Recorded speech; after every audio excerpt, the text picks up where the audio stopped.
Есть такие яшчэ жарты, типа, ой, там цырульнікі і таксісты разбіраюцца ва ўсім на свеце, типа самыя вялікія эксперты.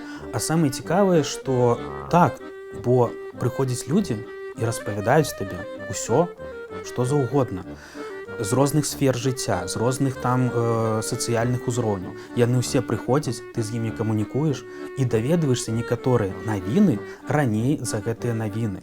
І часам, калі ты складаеш гэты пазл з розных людзей, у цябе з'яўляецца карцінка свету, якую ты пачынаеш разумець больш падрабязна і становішся як бы, ну, экспертам гэта гучна сказана, але ты пачынаеш разумець, што адбываецца ў гэтым свеце. І атрымліваецца, што ты яшчэ як нейкі там напалову святар, які там можа паслухаць. Як мне адна моя кліентка пастаянна кажа: Сергей, ты ведаеш болей за маіх усіх 3 былых мужэй. І табе я давяраю. Я такі, ё-маё, я нашу просто ў сваім галаве вельмі шмат чаго. І гэта таксама дапамагае займацца літаратурай.